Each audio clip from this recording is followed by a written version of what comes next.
Good morning.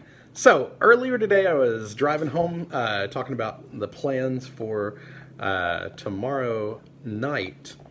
Sometime probably 7:30 is about the time I'm going to get started. Maybe a little bit earlier, maybe a little later. Right around there, sundown. We're going to do a Passover live with Ella and me and Ariel. Ariel left. She's like, I don't want to be on camera, which is okay. Oh, she's here. Oh, say hi, hi. Hi. Oh. Hi, hi. Hi, hi, hi, hi. All right. So I wanted to give you a little idea of if you want to join us and join into a full Passover and participate, I wanted to give you some things that a traditional Passover would have. And these are elements that you would partake of through the Passover meal. And it would be, all through, there are different specific points where you'll eat specific things. Okay? So I'm mainly just going to give you the very, very traditional things. The first thing about Passover is that it is about us being unleavened. Remember, if you remember, Paul taught that leaven, if you put leaven, it leavens the whole lump. The idea is that when sin gets in your life, it permeates all aspects of your life. And so Passover is going to talk about being unleavened. It is removing sin from your life. Well, how do we do that? That's a big question. All of us are struggling in different ways with how we deal with sin. And the most important thing is to understand that Christ is our Passover. He is the one that's the final sacrifice for our sin.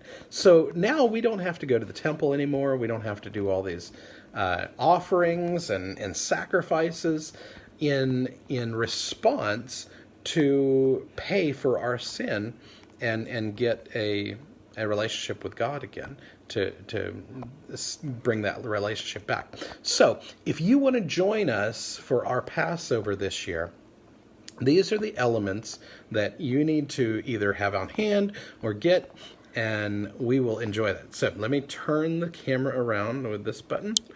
All right, so this is my Passover setup. All right, real simple, okay? So one of the first things we start with are the candles. They're a pair of candles. The wife of the home, the matriarch, is supposed to light the candles at the beginning of the meal. That will be the starting of the feast. As the sun goes down, the feast begins with the lighting of the candles. Second, you have these elements. There will be either grape juice or wine, and there will be 4 cups of whichever you're going to choose to drink over the course of the night. So we're not using like massive cups and getting drunk. Just warning there. 4 glasses of wine over a couple hours is a little much for most people, so do that sparingly. On the other side, use Welch's. Welch's is awesome. I got the wine because I use it in the making of the next element, which is apples, nuts, and cinnamon and wine. That's called haroset. We're going to put all those elements together and smash them down into a paste, and we call that haroset. Later on today, I'm going to do another live, probably not too long, about how to make that. The next element would be horseradish. We're going to take that at a certain point in the meal with the parsley. This is fresh parsley. You can use just about any bitter herb. Parsley is traditional for most groups. Some people even use an onion, and they like dip the onion. I've heard a couple different variations. So there are variations on these. Next is your your salt water. So you'd basically just get a glass of water and fill it with some salt. That makes salt water. Salt and water together mixed. Haha. Salt water. We're going to dip the parsley into that. Then you can get matzah. Matzah is basically just a cracker that's unleavened. I got these from Kroger. There's regular matzah, and in the back we have gluten-free matzah for Ariel, who is gluten-free. Those will be used at different points throughout the meal. And then finally, who's the Passover? Christ is our Passover, the Lamb of God. So we got some lamb.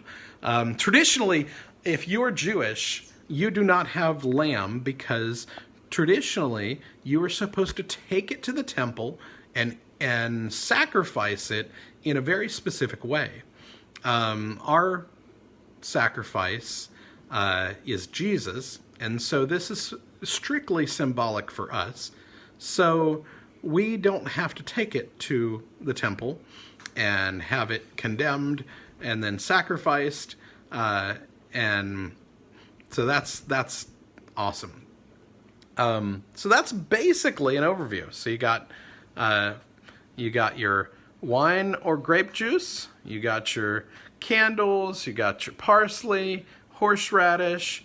In a little bit, we're going to make our apples, nuts, cinnamon, and wine mix, the haroset. You got your matzah, your salt water, and your meat. And that's pretty much all you need for the whole feast. Okay? These are some Passover Haggadahs I have. I've collected some over the years. Traditionally, a Haggadah is read, Hebrew is read backwards, okay? So you'll notice this is going from back to forward. In English, we read the other way, from left to right. So this one is set up in English. So you go the other direction. So interesting little tidbit there. You can get Haggadahs online for free. They'll basically, what a Haggadah is the telling, that it tells you the story of the Passover.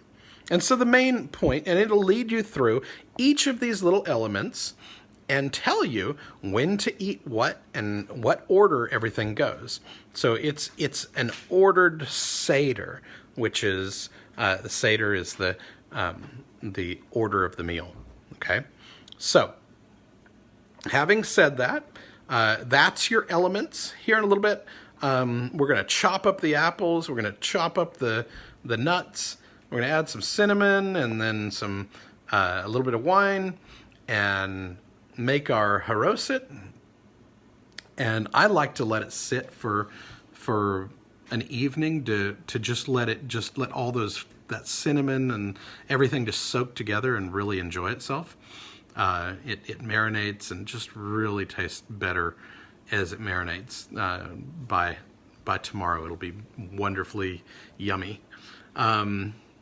I know Zach's had my haroset, and Sarah, Rachel, you've all eaten it. You can testify. It's awesome. Everybody loves haroset, right? Yes. Ellie says yes, yes. It's amazing. Anyway, so this year, here at my little bitty table, the other thing I want you to remember is to, if you join in, bring a Bible. Bring. Rachel says yes. Hot roast it. Yeah. Okay. That's awesome. And Zach smiles at me.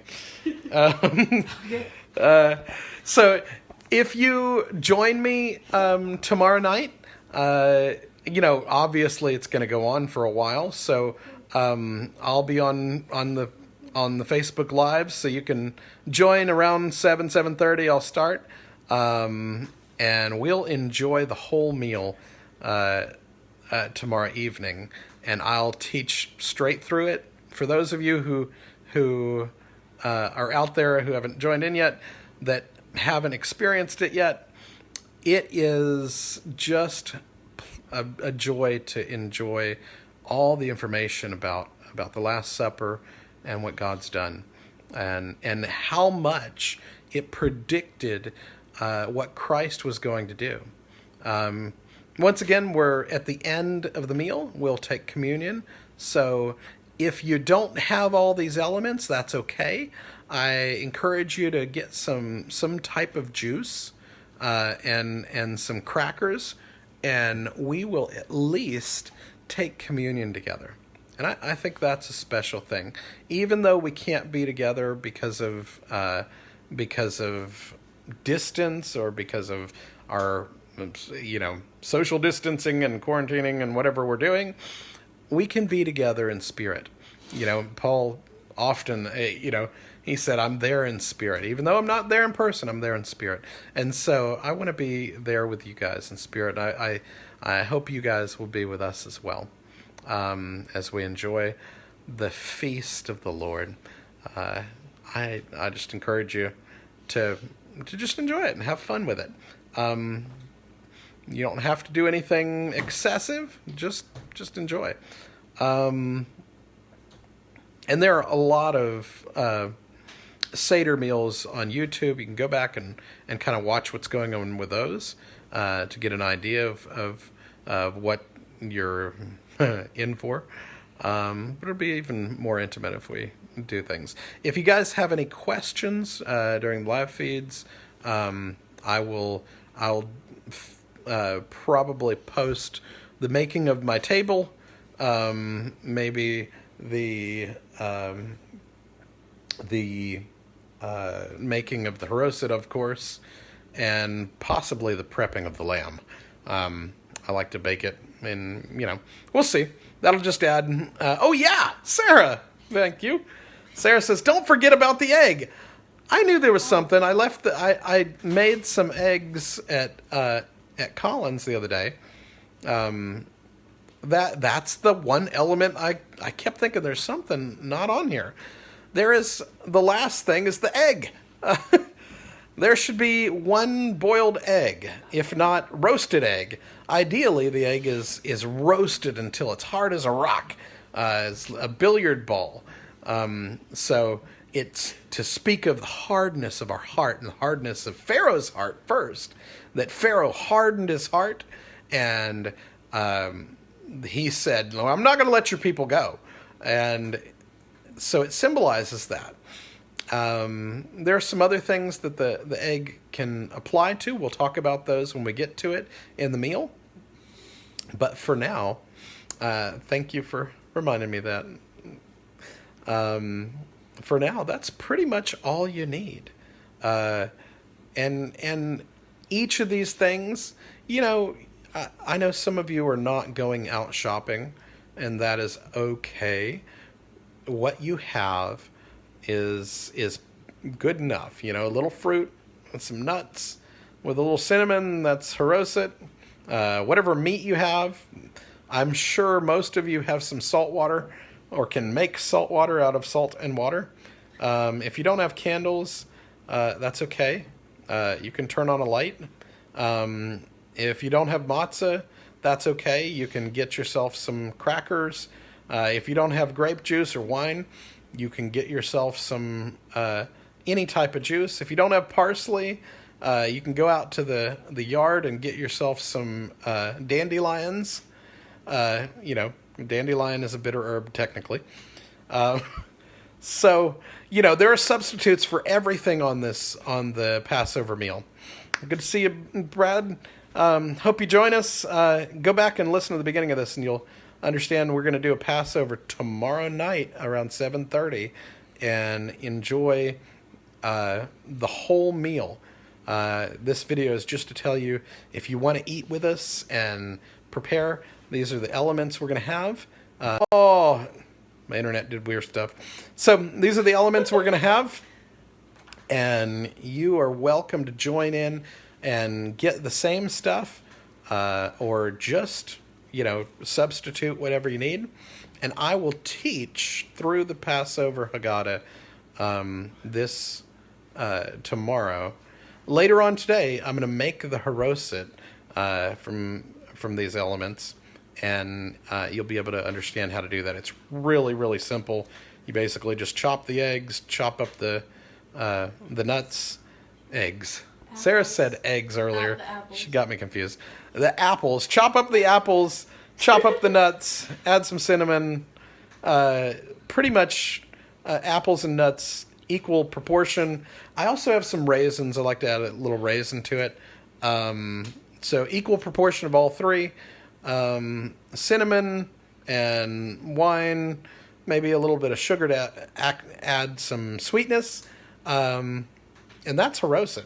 There are probably 1,000 recipes online you can get. But if you want to join me, 7 o'clock tomorrow night, 7:30 probably, me and the girls are going to go through Passover and welcome anybody that wants to join in. As you have questions, put your questions in the comments, and we will post, we'll have one of the girls will read through the questions as I'm teaching, and you'll be answered in real time, and we'll take communion just as Jesus did 2,000 years ago. And that'll be exciting. So hope you join us here shortly. I'm going to start another video, and we're going to prepare the haroset. Love you guys. We miss you. Hope we get to see you sometime soon. And you guys enjoy the night. I'm going to get off of here and let you continue your morning. All right, bye. Oh, wait, let me turn it around. Bye!